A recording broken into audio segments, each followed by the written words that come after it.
फिलहाल कच्चा रोड है, चंदनवाड़ी तक इस साइड पर रोड है, वो भी बीच बीच में जो है उसकी रिपेयर की हम खाली गुजारिश करते हैं पीडब्ल्यूडी डिपार्टमेंट से। ये पीडब्ल्यूडी डिपार्टमेंट का प्रोजेक्ट है और हमारी प्रायोरिटी ये है कि रंगा मोड़ से दोमेल जो है वो मेटल कर दिया जाए ताकि धूल कम हो। दोमेल से आगे जो है पीडब्ल्यूडी का प्रपोजल है कि रोड बनाया जाए, हम उसके पक्ष में नहीं है। और ये हमने असेंबली की जो एनवायरमेंट कमेटी की मीटिंग थी उसमें भी हमने कहा लॉन्ग टर्म की अगर सोचना है, हेलीकॉप्टर के बारे में जो क्रिटिसिज्म उठती है कि उससे शोर होता है वगैरह वगैरह, तो लॉन्ग टर्म में हमें रोपवे के बारे में सोचना चाहिए।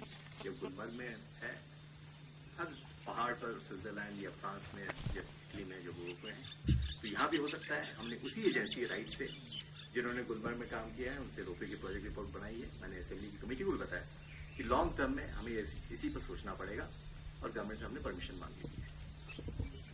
पोल्यूशन के बारे में बार बार उठता है और कई बार मतलब कुछ भूल जरूर बातें होती हैं, कुछ ऐसा इंप्रेशन दिया जाता है as if Hindu pollution is worse than Muslim pollution and this kind of things. मतलब ये कहने का कि लोग ये कहने की कोशिश करते हैं कि 4 लाख यात्री जो 2 महीने के लिए आते हैं वो ज्यादा पोल्यूशन करते हैं बनस्पत 50 लाख लोगों के जो यहां 12 महीने रहते हैं। ये this is would be in my opinion bad maths, bad science, bad everything, bad logic. तो पोल्यूशन है, ये बहुत ही सीरियस प्रॉब्लम है। आपने डल की हालत देखी, बुलर की हालत देखी, हमारे हर टाउन और विलेजेस का जो पोल्यूशन है वो सीधा हमारी नदियों में जा रहा है। तो इसको हमें टैकल करने की जरूरत है। हमने अपने लिमिटेड दायरे में सैनिटेशन में एक एक्सपेरिमेंट किया है जो हमारे हिसाब से काफी सक्सेसफुल रहा है।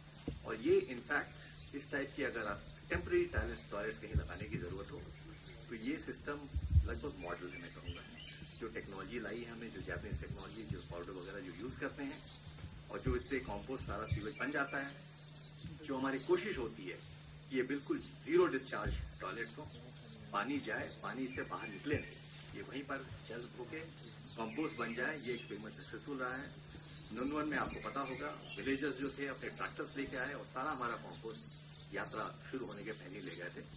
पाल्टन में हमने सारा कंपोस्ट अपने एरिया में ही बिछा दिया, अपने कैंप एरिया में, ताकि घास पास अच्छी उगे। इसमें कोई नहीं है। अगर हमें टेक्नोलॉजी और अच्छी लाने का अवसर मिले तो हम वो करना चाहेंगे जो हम वैष्णो देवी में करते हैं। यहाँ टॉयलेट का जो ट्रीटमेंट है वो ऐसा है कि घंटों में होता है और एक मतलब 4-5 घंटे के अंदर जो पानी निकलता है वो इतना प्योर है जो वो क्लेम करते हैं कि आप पी सकते हैं। ना उस पीना को नहीं चाहता है, लेकिन हम चाहते हैं कि उसको रीयूज करने का अपने फ्लश में ही, ताकि पानी की बचत हो। ये टेक्नोलॉजी हम ला सकते हैं जो वैष्णो देवी में है हमारे पास, जब हमें बिजली या बाकी की सुविधाएं मिल जाएगी। तीसरी क्रिटिसिज्म हो रही है डिफॉरेस्टेशन पर। अभी कुछ दिनों पहले हमें एक कार्टून दिखा है जिसमें 2 दरख्त काटे हुए थे और उसके बीच में वो शाइन बोर्ड का बोर्ड लगाया हुआ था। तो मैं ये कहना चाहूंगा, आप सबको पता है जो ट्रुथ है कि फॉरेस्ट लैंड नाम के लिए तो जरूर है, लेकिन एक भी दरख्त बाल्टन में नहीं है। ये हमारी और फॉरेस्ट डिपार्टमेंट के बीच में जो अग्रीमेंट हुआ है उसमें एडमिट किया गया है। एक भी दरख्त नहीं है, हमें एक भी दरख्त की कंपनसेशन नहीं देनी है, वो है ही नहीं। बल्कि जो पैसे हमसे डिमांड किए जा रहे हैं वो इसलिए कि किसी और एरिया में जंगल लगाए जाते हैं।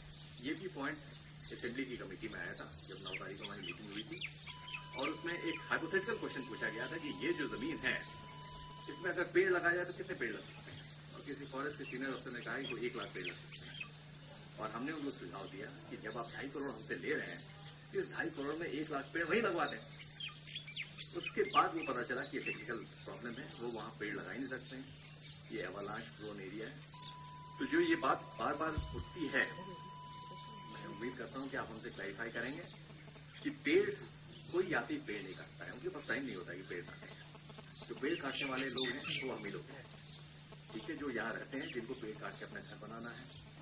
जो खाना भी पकता है वो सारा गैस में जाता है। जो हमारे हॉट वाटर गीजर्स हैं वो भी गैस पर चलते हैं। तो पेड़ काटने का ना हमारा शौक है, न कोई गुंजाइश है इसकी। ये मैं डिफॉरेस्टेशन में कहना चाह रहा था। एक जनरल पॉइंट होती है कि टॉयलेट्स के लोग फोटो दिखाते हैं कहीं और कहते हैं ये बड़े अगली स्ट्रक्चर्स हैं। मैं उनसे पूरी तरह से 100% मैं मुत्फिक हूं, ये रियली अगली स्ट्रक्चर्स हैं। लेकिन अगर आपको टेम्पररी टॉयलेट्स बनाने हैं, उसको हटाने हैं, तो क्या था आपके पास ऑल्टरनेटिव? पहले आप क्या करते थे? पहले अगर आप लोगों ने देखा होगा जब शाइन बोर्ड नहीं था, टाट के डीप ट्रेंच लैट्रिन्स हमारी एजेंसी गवर्नमेंट एजेंसी बनाती थी, बदबू भी होती थी, कोई प्रिवेसी भी नहीं थी और कोई सीवेज डिस्पोजल का सिस्टम नहीं था।